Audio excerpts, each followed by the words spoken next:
tardes, bienvenidos a esta nueva edición. Buenas tardes, doctor Marco Antonio Polo Scott. Pues el día de hoy vamos a tratar un tema muy interesante, un tema muy actual que desafortunadamente o afortunadamente para otros se está dando con mucha frecuencia. En esta familia también vamos adquiriendo varios códigos de creencias que de pronto entran en pugna cuando ya somos mayores. Y para todo esto tenemos aquí al doctor Marco Antonio Polo Scott para que nos explique qué sucede en las parejas actuales, por qué se están divorciando, doctor.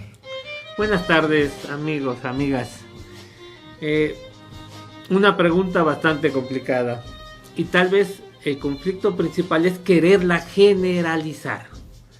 Cada pareja funciona de una manera específica, muy determinada. En cada pareja confluyen muchos factores que unen o que desunen. En muchas ocasiones hablamos del divorcio como una reacción adaptativa en el ámbito legal. Sin embargo, tenemos que tomar en cuenta que para cada pareja es importante considerar diferentes elementos. Y más que hablar del divorcio así como una figura legal, hablemos del divorcio como un elemento emocional y afectivo, lo que implica que a veces hay parejas que se divorcian sin que el lazo afectivo, emocional, incluso parental, quede roto. Tal vez nos tendremos que ir también un poco más atrás. ¿Por qué se forman las parejas? ¿Cómo es que llegaron a unirse? Ok. De muchas formas consideramos que la mayoría de las parejas no se unen tanto por eso que llamamos amor, sino más bien se unen por sus carencias y sus necesidades proyectadas sobre el otro, y esto les genera un enamoramiento. Incluso también podemos hablar de la frecuencia específica en la que deambulan, tanto que podemos encontrar parejas que difícilmente se pueden encontrar en la vida, salvo las condiciones que ya traen preconcebidas y que hacen que una persona de un lugar distante, por ejemplo Durango, y que por algún tiempo se encuentra en el distrito, en la Ciudad de México, y una persona, por ejemplo, del estado de Oaxaca, que también coinciden, sabiendo que las coincidencias a veces tenemos que ponerlas en duda, se conocen y a partir de ahí hay una química que se genera. Y antes de meterme a este punto, es importante saber que cuando conocemos una persona, hay tres condiciones que se pueden dar en términos generales. La primera es que la conozco, y al conocerla, bueno, hay una relación que no va a llevar más allá, simple saludo, contacto, pero en esencia no hay nada que se va. No sucede nada. Incluso puedo convivir con ella y no sucede nada.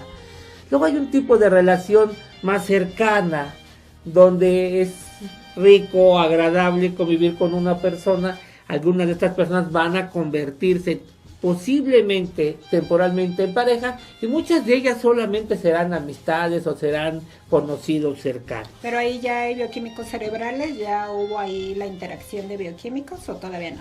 No en el sentido de la formación de la pareja, okay, y no en el sentido de necesidad y de carencia, sino más bien de afinidades, de gustos y preferencias. Y entonces, la tercera, hay un vínculo que se une, y aquí sí empieza a darse un intercambio mutuo proyectivo de lo que se necesita y lo que se carece, colocado en el otro como un satisfactor.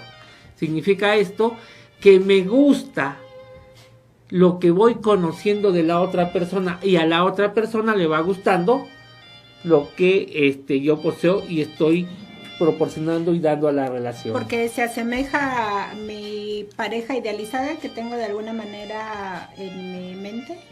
Porque cubre y satisface esos vacíos que se están dando. Pero además, este es como un primer factor. No podemos dejar a un lado que nosotros dentro ya tenemos preestablecidos algunos conceptos. Y esos conceptos parten de las figuras materna, la figura paterna, y que forman la figura idealizada en primera instancia de pareja, tanto que en algunos casos, si yo estoy vinculado y me parezco a mi madre en las 4 estructuras del ser humano, lo físico, lo psíquico, lo social y lo espiritual, busco o puedo buscar parejas parecidas a mi padre con sus características. O lo contrario, si estoy más cercano, identificado más con padre, entonces buscaré a personas con características más parecidas a mi madre y entonces fusionaré y lo compararé con la figura de pareja que yo ya tengo preestablecida. Este es un segundo factor, pero no podemos dejar a un lado todo lo que está relacionado con los acontecimientos transgeneracionales, es decir, con esos hechos no vividos por la persona, pero sí vividos por sus padres y los padres de sus padres, con referencia a la forma en que se interactúa y la forma en que se escogió pareja. De ahí entrarán en juego varios factores y posiblemente algunos de ellos son esos fantasmas del pasado, donde yo busco y necesito repetir una historia de vida que quedó inconclusa allá con mis antepasados. A ver, pero entonces estás hablando de los códigos de creencias que se van creando de generación en generación y se van transmitiendo respecto a la pareja. ¿Cómo formar una pareja? ¿Cuál es la pareja ideal? ¿Qué tiene que hacer la pareja ideal? Todo esto. Así es, incluso podemos hablar dentro de las herencias de familia que algunas personas necesitan vivir con aquellos de los cuales se tienen que separar, se tienen que divorciar, porque en su familia ese ha sido la norma, la conducta regular, y necesitan ser leales a lo que la familia va presentando. Entonces, a primera instancia tenemos 3 elementos: lo transgeneracional, ¿sí? Tenemos por el otro lado todo lo que tiene que ver con las figuras, y en tercer espacio todo lo que tiene que ver, me refiero a figura paterna, materna y figura de pareja, y tiene que ver con la bioquímica y con eso que yo deposito en el otro, porque mucho cuando veo al otro, en esencia lo que estoy viendo es lo que yo necesito y lo acompaño de afecto, de una necesidad de afecto. ¿Y las experiencias sexuales en dónde quedan? Bueno, o todo lo referente a la sexualidad. Es un ángulo que tendríamos que ver desde una manera diferente. ¿Y por qué tendríamos que verlo de una manera diferente? Porque tendríamos que acomodarnos primero a la formación de la pareja. Y a la formación de la pareja tenemos que decir que para que exista una pareja, y me estoy refiriendo en términos generales a una pareja formal, tienen que darse 3 condiciones.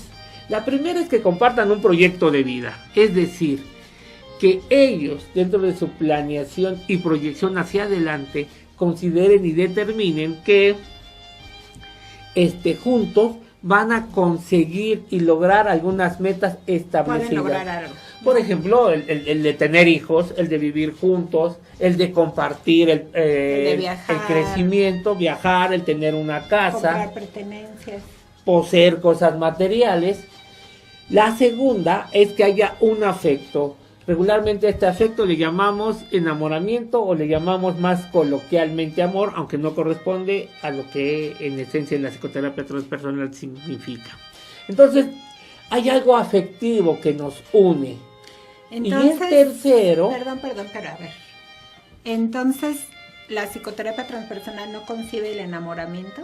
Sí lo concibe, y más que lo concibe, lo define como un intercambio afectivo de corte irracional, donde la lógica no tiene sentido, y que ese enamoramiento irracional es transgeneracional, es decir, yo aprendo a enamorarme antes de conocer a la persona. Me enamoro como se enamoran mis papás, y se enamoraron mis abuelos, y se enamoraron varios de mis familiares. Así es, seguimos los patrones que están dados dentro de nuestras figuras paterna, materna y también la figura de pareja. Estábamos tocando el punto del elemento que nos falta para definir una pareja formal, y ese punto es la vida sexual o sexuada. Es decir, debe de haber un contacto físico donde la lluvia hormonal pueda desencadenarse. Claro, muchas veces no llega ni a chipi chipi, pero hay ese intercambio. O hay veces llega a tormenta. Sí, claro. Esto va a tener mucho que ver con aprendizajes también dados con respecto a lo que es el sexo. Algunos sexólogos dirían, momento, definamos primero lo sexual para caer en el coito, en el sexo. Sin embargo, ahorita, para no salirnos mucho más del tema, diríamos que toda relación es sexual y la intimidad, el punto cumbre, sería el sexo. Y que sería muy bueno que en un momento determinado tocáramos ese tema para hablar de ello con nuestros amigos y que también nuestros amigos nos hablen de ello y nos muestren sus inquietudes o nos compartan sus experiencias. Pues mira, vamos a seguir hablando de este tema tan interesante. Estábamos tocando cómo se forman las parejas. ¿Qué es lo que están sucediendo en las parejas actualmente? Pues varios de ellos se están divorciando a nivel mundial, no solo en México. Pero para seguir hablando de este tema, divorcio en la pareja desde la psicoterapia transpersonal, vamos a unos mensajes y regresamos con el doctor Marco Antonio Polo Scott, el máximo exponente de la psicoterapia transpersonal. Si eres psicoterapeuta de cualquier corriente y te gusta mi programa, suscríbete al canal y da clic en me gusta. Bueno, ya estamos de regreso después de este corte comercial. Espero que les haya gustado el primer bloque, porque los que siguen están mucho mejor. Vamos a regresar con nuestros profesionales, con los titulares de este espacio que lleva por nombre Psicoterapia Transpersonal, un paradigma nuevo en tu vida. Vamos a regresar con ellos. Muy buena tarde, adelante. Pues regresamos con el doctor Marco Antonio Polo Scott, que nos está hablando de este tema, cómo se forman las parejas, para después ya más adelante hablar del divorcio. Así es, y entonces tal vez ahora sí vamos a encaminarnos a hablar de las parejas formales, aquellas que cumplen estos tres criterios: proyecto de vida, una vida afectiva y el compartir una vida sexual que culmina en el coito. De este tipo de parejas, en determinados momentos, por distintos motivos, se va haciendo una sumatoria de condiciones que tarde o temprano se precipitan en una separación. Sabemos, como lo hemos comentado, que la separación, cuando es de corte legal, se define como divorcio. No siempre separarse de forma legal coincide separarse de forma permanente de dos personas. Porque va a haber varios elementos que entren en juego. Por ejemplo, la presencia de hijos o su ausencia. Desde mi punto de vista, siempre que hay hijos, el proyecto continúa, pero en una dimensión diferente. El proyecto de ellos dos, se interrumpe. Pero el proyecto del desarrollo y crecimiento de los hijos, indudablemente puede continuar. Las personalidades van a contar y los factores que precipitaron la separación para que exista una parte afectiva o carente de ella. En mi experiencia, en casi todas las relaciones de persona, en un principio la parte afectiva está presente, indudablemente. Ahora, a veces es inversa. En un principio era una atracción, la necesidad de estar juntos, de acariciarse, de besarse, de hablar, de compartir, de mirarse. Y luego puede presentarse en esta separación legal lo contrario, el no te puedo ver, porque el verte me implica una reacción negativa, tóxica, y donde puede estar muy presente el enojo o su emoción codificada, la ira, junto con la tristeza y la depresión. Ahí también entonces dependería qué tipo de pareja habían formado, si una funcional o disfuncional o una pareja enferma o sana. Claro, ahora es importante saber que cada uno aporta a la relación, y en ese sentido debemos saber que la mayoría de las parejas, al menos de acuerdo a los estudios que hemos hecho en el Instituto Mexicano de Psico-Oncología, la mayoría de las parejas y de las familias, aproximadamente el 85%, son disfuncionales. Cuando encontramos una pareja que es disfuncional o una familia que es disfuncional, lo primero que nos preguntamos dentro de la psicoterapia transpersonal es dónde vive cada uno de sus miembros que conjugaron una pareja de características disfuncionales. Y dónde viven no nos referimos al lugar físico donde habiten, sino que están aportando de aprendizajes previos, de códigos de creencia a la relación de pareja. Y entonces generando una polaridad donde decimos que existe la enfermedad y la salud. En el lado de la enfermedad son personas que están acostumbradas a sufrir. Entonces recordemos que antes de que lleguen a la relación de pareja ya traen este sufrimiento. De hecho, van a buscar una pareja que tenga características tales que fortalezcan, que puedan seguir sufriendo. De hecho, me han contado algunos pacientes que no se explican cómo, teniendo varias opciones para elegir, se quedaron con la pareja con la cual la evidencia lógica en su momento decía que era la pareja menos indicada. Por eso les hablaba yo que Pero era la que encajaba en el molde, ¿no? Exactamente.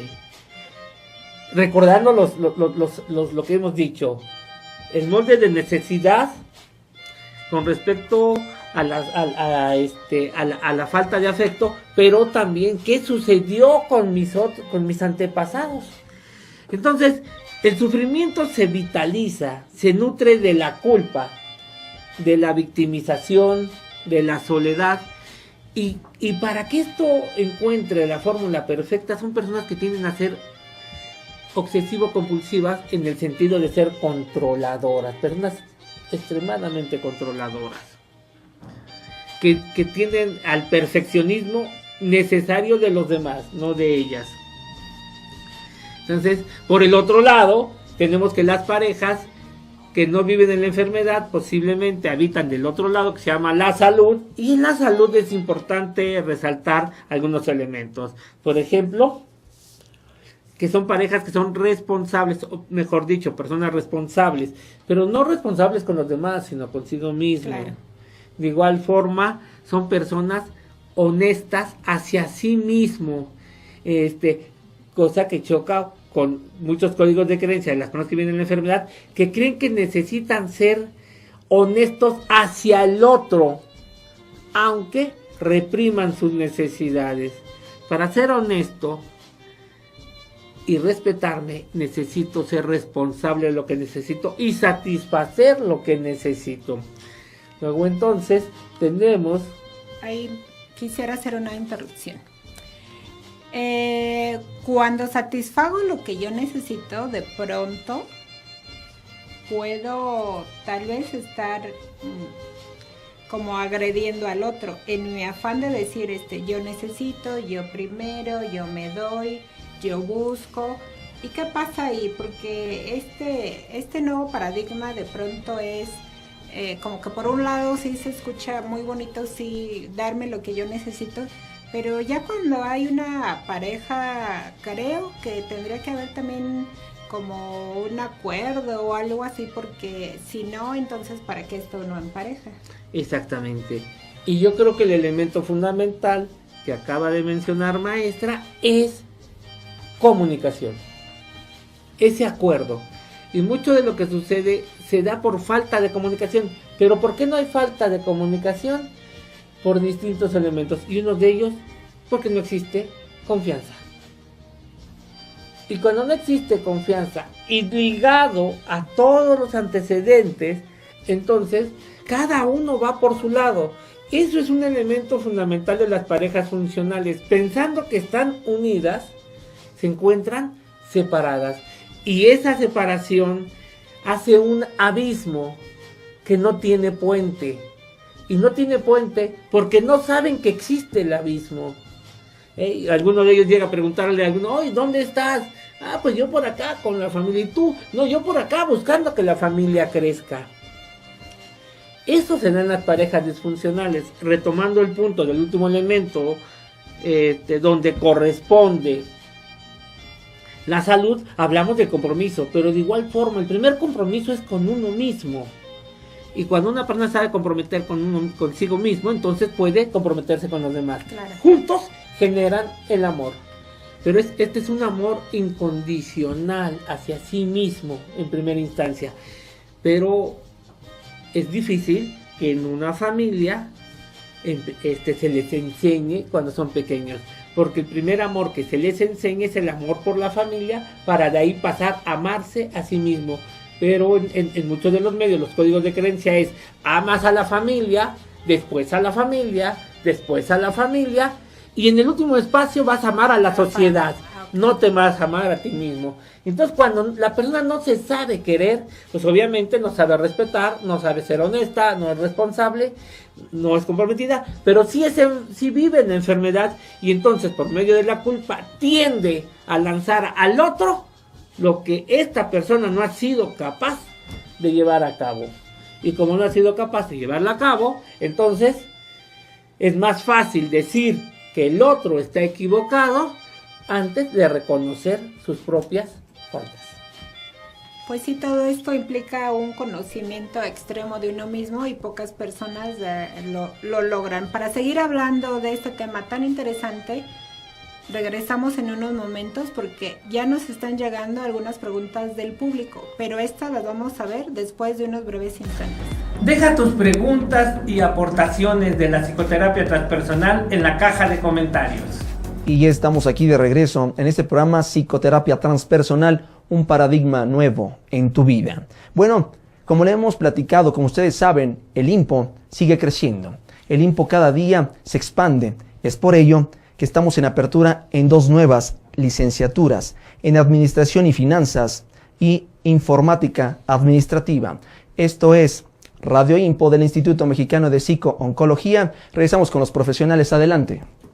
Pues aquí tenemos una de las preguntas. Gracias, Luis Cárdenas nos está saludando desde Ciudad del Carmen, y le pregunta al doctor Marco Antonio Polo Escot: ¿aceptar que una relación no funciona es por convicción personal o se decide en pareja?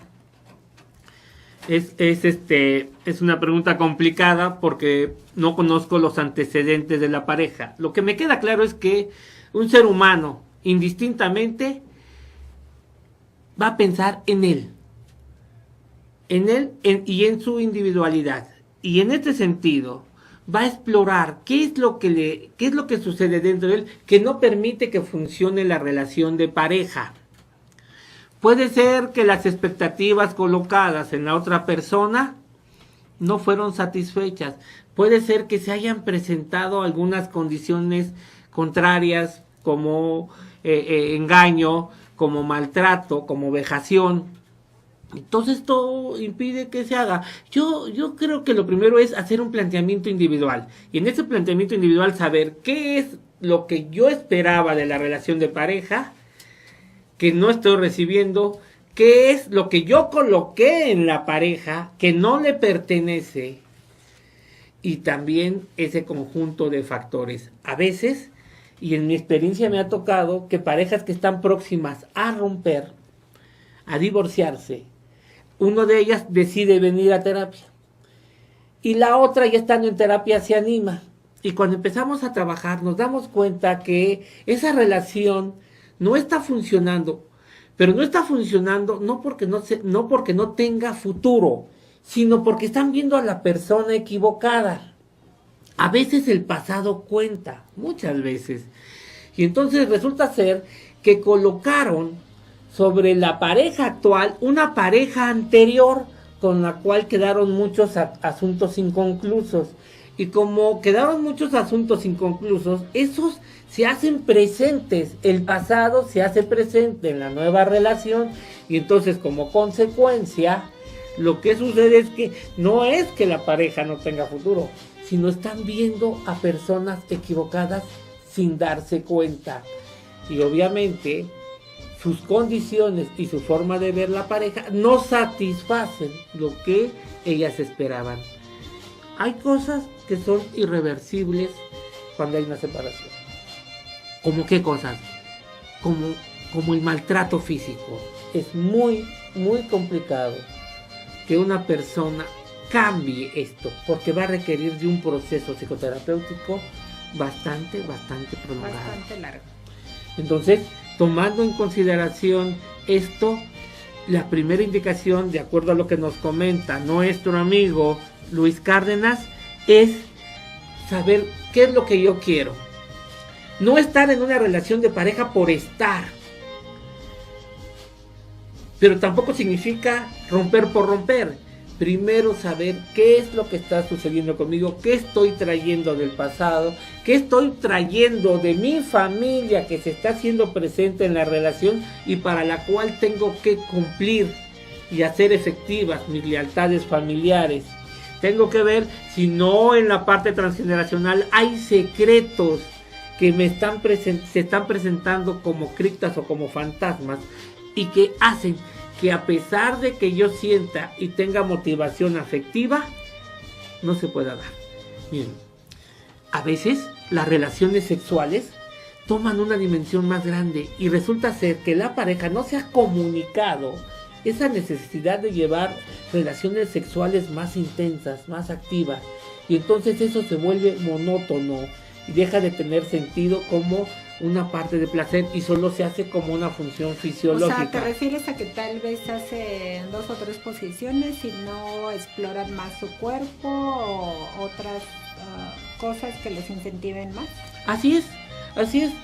En ocasiones las parejas llegamos a estacionarnos por periodos en cuestiones tradicionales y obviamente decía un buen amigo mío que cuando se va a la cama no van 2, por lo menos van 6. Y cuando dice que por lo menos van 6, no se refiere a una orgía, se refiere a que va papá y mamá de ella y papá y mamá de él. Pero yo te puedo decir que pueden ir una multitud sin darnos cuenta de todas las expectativas de lo que concibimos con respecto al coito. Entonces, una vez, retomando el comentario de Luis Cárdenas, es primero saber qué de mí sería la parte que no se está dando para poderla platicar con la pareja. Si yo coincido que eso es irreversible, que ya no está, es porque yo ya hice un análisis profundo y serio de lo que es. A veces necesitamos apoyo de un profesional que nos guíe, porque además, posterior a la separación, en caso de que se culmine, tal vez sea necesario hacer un proceso de duelo, un proceso en el cual se cierren las puertas. Repito, yo pienso que en la mayoría de los casos, lo primero es trabajar lo que en mi caso me corresponde. Ok, voy a hacerte otra pregunta de Laura Blanco y dice, ¿la religión en una persona afecta al momento de divorciarse? Claro que sí. De hecho, muchas personas no se divorcian por ese motivo y entonces son personas que viven lo que llamamos nosotros el divorcio afectivo emocional y que en la nomenclatura regularmente se le llaman pseudoparejas. Brevemente, tenemos 3 tipos de parejas. La pareja bien formal, lo que concibimos muy idealizado. Luego está la pareja disfuncional, aquella que constantemente está en conflicto y donde en el seno de la familia están prevaleciendo los códigos de creencia tóxicos y donde están presentes las herencias familiares, las deslealtades y bueno, en continuo conflicto. Y están las pseudoparejas. Hacia afuera las pseudoparejas son las parejas ideales porque aparentemente se llevan muy bien, son como muy admiradas, pero dentro de casa ya no comparten ni proyecto de vida, no comparten el afecto ni tampoco llevan vida sexual, a veces eventualmente coital. O sea, van a las reuniones, parecen familias perfectas, parejas ideales, pero nada más cruzan la puerta y es completamente distinto. Así es, y estamos en presencia de muchos códigos de creencia, estamos en presencia de manifestaciones de herencias familiares, incluso lo hemos escuchado, aquellos que dicen, en mi familia no se da el divorcio, en mi familia no es Es más, en alguna ocasión escuché a una paciente que me decía que su mamá le repetía: tú lo escogiste, tú te quedas con él. Esa es la cruz que te toca cargar. Fíjate que la vez le estamos contestando a Leti Osorio porque nos preguntaba ¿por qué hay parejas que aunque ya no se aman evitan el divorcio a toda costa? Podemos estar hablando de parejas que la religión o sus creencias lo limitan, pero también lo puede limitar la familia, y dentro de esto estaría la sociedad. Incluso yo recuerdo infinidad de parejas en Tamaulipas. Ajá. En Ciudad Victoria, Tamaulipas, donde he tenido el gusto de trabajar en muchas ocasiones, que son pseudoparejas y no se divorcian porque socialmente no es bien coincidido. Ahora, hay otro tipo de parejas que no se divorcian por las ventajas socioeconómicas, es decir, la relación genera... Sí, las ganancias secundarias de todo, incluyendo lo económico. Exactamente, pero en esas que yo me refiero, la parte económica es muy fuerte, porque ambos están vinculados directa o indirectamente con negocios, y entonces el separarse pudiese generarle a uno o a ambos miembros de la pareja ciertas pérdidas que no están como muy convencidas de poder afrontar, y entonces les cuesta o tienen incapacidad para separar lo mercantil, lo comercial, de lo que es la relación de pareja. Pero esto a través del tiempo pues les va haciendo mucho daño emocional, ¿no? Es que posiblemente desde antes ya existían estas condiciones. Por eso es tan importante saber la parte transgeneracional con respecto a su familia, a la familia de sus padres, y con respecto a la familia de los padres de sus padres, porque muchas de estas condiciones no son así. Incluso mucho de esto se formó como relación de pareja a partir de esos mismos negocios. Ok, ¿me pasas la pregunta que me dices, Leti, por favor? Leti. Está hablando con nuestra asistente. Ok, aquí nos está diciendo: doctor, decía que una persona enferma va a buscar a otra persona enferma, o que una persona que le gusta sufrir va a buscar algo así, dice, como que en dónde encaja el molde. ¿Qué pasa entonces con el otro? ¿También está enfermo? Sí. Decimos desde la formación que los borrachos se juntan con borrachos. Me han contado. También se dice que la gente sana se junta con gente sana. Los que hacen deporte con gente que hace deporte. Los bailarines se juntan con otros bailarines. Bueno, pues las personas enfermas necesitan satisfacer su necesidad juntándose y estando en la misma frecuencia que otras personas enfermas están. Y obviamente cuando estoy hablando de enfermedad no me refiero específicamente a enfermedades físicas, sino a enfermedades psicoemocionales, donde los elementos fundamentales son sufrimiento, culpa, victimización, soledad y una necesidad de control. Entonces, ambas partes, lo que decía yo en un principio, esta parte encontró el molde en otra parte, pero entonces a una le gusta sufrir y a otra le gusta hacer sufrir, o los dos sufren. Los dos sufren en distintos niveles. Incluso sabemos que el sufrimiento, por ejemplo, la culpa, hay culpa pasiva y culpa activa. Una culpa pasiva es yo, por mi culpa, pero también aquella que me arroja alguien y que yo hago mía. Una culpa activa es por tu culpa. Y estas van a ir de la mano con la victimización. Culpa y victimización siempre van de la mano en ese sentido. Cuando hay culpa activa de un lado, hay victimización pasiva del otro. Cuando hay victimización activa de un lado, hay culpa pasiva del otro lado. Se necesita estar en conflicto. Ese es elemento en común para darle fuerza y vitalizar el sufrimiento. Ok, tenemos una pregunta más que solo la voy a plantear y regresando, por favor, doctor, no la contesta. ¿Por qué hoy se divorcian más fácilmente los jóvenes que antes?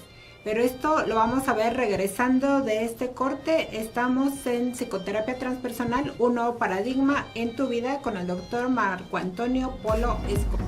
Si eres psicoterapeuta de cualquier corriente y te gusta mi programa, suscríbete al canal y da clic en me gusta. Ya estamos de regreso en tu programa Psicoterapia Transpersonal, un paradigma nuevo en tu vida. Recuerda que nos puedes escuchar a través del www.radioinpo.com.mx. Esta empresa, que es tu empresa, es nuestra, se llama Radio Impo del Instituto Mexicano de Psico-Oncología. Regresamos con ustedes, regresamos con más conocimiento. Adelante. Tenemos una pregunta de Marisol y nos dice, cuando yo empecé con mi esposo, él estaba casado y se divorció por mí. Me dicen que la engañada soy yo, que los hombres nunca cambian. ¿Usted qué opina? Bueno, se me hacen muchas generalizaciones. Una de ellas es que los hombres no cambian. Bueno, no sé cómo entenderlo. Lo que sí sé es que cuando las relaciones se inician cimentadas en engaño, lo más común es que continúen con los engaños. No es tan accesible para mí poderle decir algo a nuestra amiga Marisol. Solo sé que las personas nos vamos transformando en el tiempo. No sé quién se lo dice, porque eso va a contar mucho. Pero además, esto es algo muy común en las personas cuando vivimos en la enfermedad. Nos es muy común hacerle caso a lo que nos dicen afuera. A la vecina, a la amiga, la compañera de trabajo. Sí, y entonces esto es tan importante y mucho más de lo que se imagina nuestra amiga Marisol, porque la persona que se lo dijo hizo ella en ella. Y tal vez aquí la primera pregunta que yo haría, más que responder, es preguntarle a ella, ¿y tú qué opinas de esto que te dijeron? Y en segundo lugar no hablemos de los hombres, hablemos de tu hombre, en este caso de tu esposo. ¿Y tú qué opinas de tu esposo? En tu experiencia de vida, en tu experiencia de relación de pareja, ¿cambia? ¿Ha cambiado? ¿O sigue siendo el mismo que cuando llevaron esa relación de amaciato y que de alguna forma terminó terminó en un matrimonio? Pero aquí es también importante resaltar algo. Bien, a veces una pareja se conoce y uno de los dos tiene un compromiso legal, pero no un compromiso afectivo. Así es. Es decir, se encuentra casado legalmente, pero es un casamiento que ya se rompió. Una pseudopareja que ya se rompió, incluso ya ni siquiera cohabitan, ya están separados. Entonces, en ese sentido no existe una relación que pudiese impedir que se relacionasen en términos generales, salvo que la persona que sí lo coincida y que coincida que mientras no haya un divorcio, entonces no puede haber una nueva relación. Y eso nos lleva a algo mucho más profundo, y es que muchas de las personas que están unidas, al menos cohabitando una casa, no necesariamente son pareja. Y muchas personas que no cohabitan una casa, pero que sí cumplen con los 3 criterios de los que hemos hablado, sí son pareja. Y retomando a Marisol, yo te diría, Marisol, chécate, 1, quién te lo dijo y qué tan importante es quién te lo dice. Y 2, no lo generalices, llévalo hacia tu pareja y contéstate si sigue siendo el mismo hombre que cuando tú conociste o cuando tú iniciaste la relación. Y si por algo sigue siendo el mismo hombre, también pueden reflexionar que sí podemos cambiar siempre y cuando nosotros queramos hacer todo un recuento de todas las creencias que traemos y cuáles queremos cambiar o cuáles creemos que nos van a hacer más felices. Precisamente estábamos oyendo una canción de fondo que dice, de Julio Jaramillo, y una de las frases dice: te puedes ir donde quieras, con quien tú quieras, pero el divorcio no te lo doy porque es pecado. Y cosas por el estilo que también la sociedad nos marca con todas estas sentencias, ¿no? Como ya te casaste y es tu cruz. Así es. Qué bueno recordar al gran Julio Jaramillo, por cierto, de nacionalidad ecuatoriano, muy conocido. Y para todos aquellos de mi generación, bueno, yo creo que cuántas veces convivimos y disfrutamos estando juntos con canciones de Julio Jaramillo. La religión cuenta, pero también cuenta la sociedad. Y la sociedad determina muchos de los ambientes en los que de la forma en que debo de ser o continuar. Pero hay algo importante, una persona es más persona desde el ámbito de la psicoterapia transpersonal en la medida en la cual la sociedad le determina qué es lo que tiene que hacer y cómo lo tiene que hacer. ¿Qué significa esto? Que la mayoría de las personas viven en torno a la sociedad, en tanto que los seres humanos viven en torno a sí mismos y posteriormente pueden derramarse en la sociedad. Las personas no, las personas siguen lo que en su momento definimos como el inconsciente transpersonal desde el ámbito de lo social, una estructura en la cual sin la sociedad no se puede vivir, pero es esta sociedad la misma que determina cómo se debe de vivir. Y ahí me gustaría retomar la pregunta que dejamos pendiente. ¿Por qué hoy se divorcian más fácilmente los jóvenes que anteriormente? ¿Por qué se dan más divorcios actualmente? Bien, muchas de las veces es porque se está llegando al matrimonio en edades comparadas cronológicamente más tempranas que antes. Es decir, algunas personas me pueden decir que antes se casaban a los 15 y 16 años. Sí, pero las condiciones históricas eran diferentes. Se pasaba de la infancia a la adultez y la adolescencia era demasiado breve. Así se concibía. El niño se volvía adulto a más temprana edad. No es el caso de ahora. Ahora se están casando principalmente ya instalados en la adolescencia, 14 a 18 o 19 años. ¿Y qué implica? Que muchos de ellos se están casando porque están queriendo huir de casa, porque ya no coinciden las relaciones en casa. Incluso dentro de algunos pacientes que he atendido, se están casando porque previamente primero se embarazaron y se embarazaron con la intención de tener una relación que les permitiese salir de casa. Pero ya que salen de casa se dan cuenta que el infierno de casa no se compara al infierno donde viven ahora. Y entonces empiezan las separaciones, empiezan los divorcios.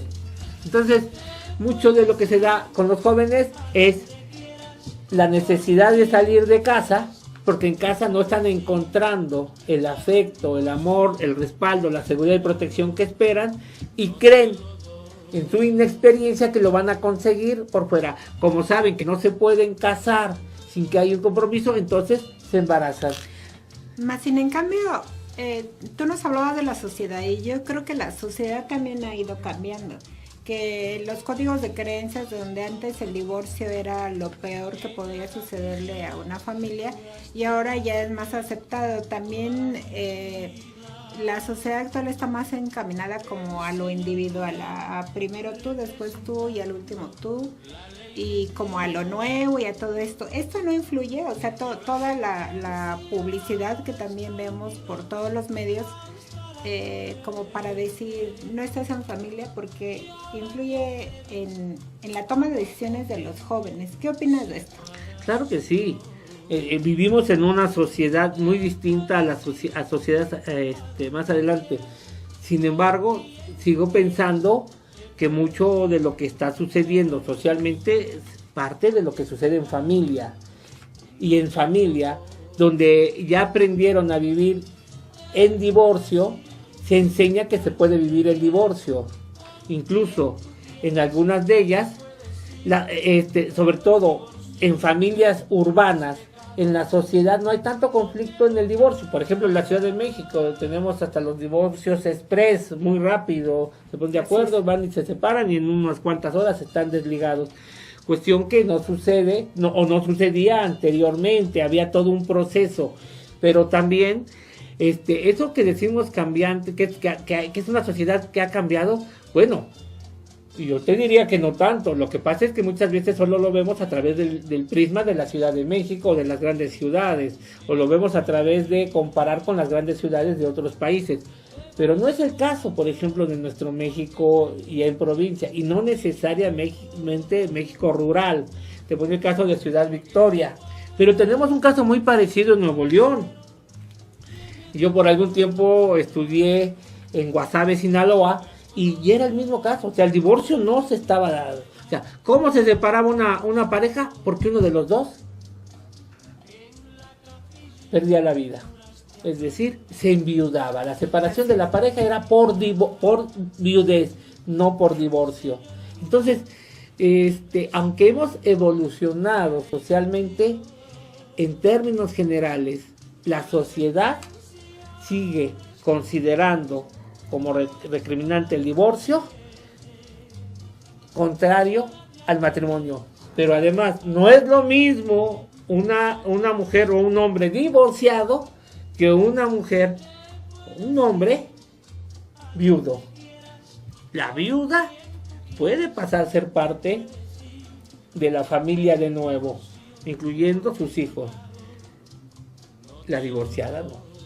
La divorciada es vista de una manera diferente. Así es.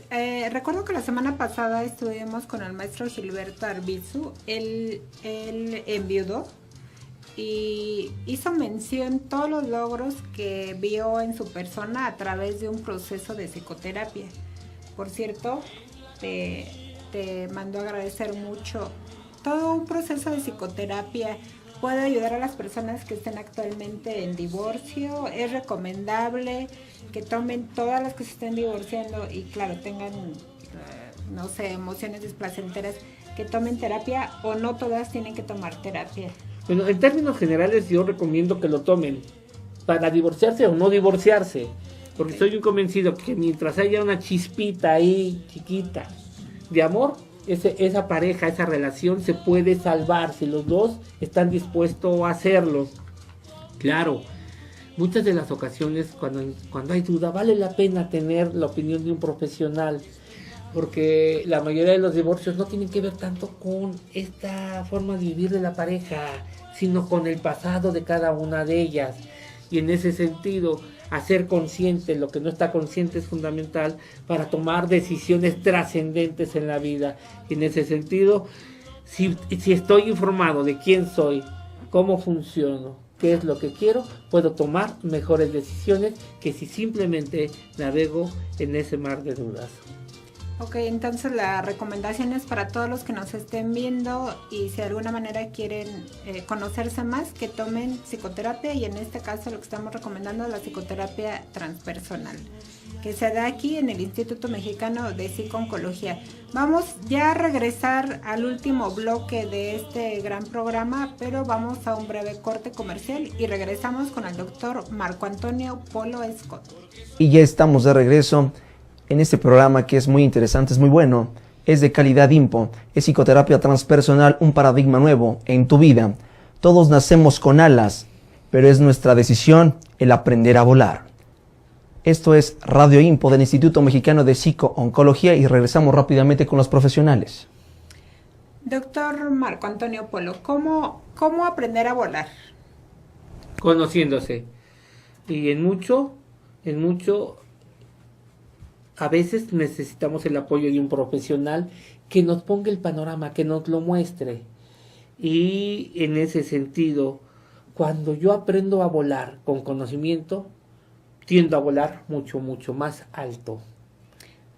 ¿Y puedo incentivar al otro a que vuele o no es mi responsabilidad? La primera responsabilidad es de la persona. Si él decide, por medio del ejemplo, mostrárselo al otro y el otro está dispuesto a seguirlo, seguramente van a ir de la mano. Si no, no hay nada que hacer. Yo recuerdo que desde el curso de tanatología de hace más de 10 años que impartíamos allá por Wilfrido Maciú, nos encontramos que teníamos una tasa de divorcio poco vista. Y mucho de lo que se generaba es que las personas aprendían a conocerse. No es porque el diplomado lo motivara, sino porque al irse conociendo, descubrían que tenían muchas cosas más que hacer que las que estaban haciendo si se quedaban en pareja. Pero además también descubrían que muchas de esas relaciones ya se habían acabado y que estaban ahí por inercia, por costumbre, por tradición, siguiendo la sociedad, siguiendo las herencias, siguiendo las lealtades familiares. Entonces, en ese sentido, muchas personas decidieron separarse y la gran mayoría decidieron prepararse y lo mejor, encontraron personas más acordes a su nueva frecuencia de vida y como consecuencia rehicieron sus relaciones y eso fue maravilloso.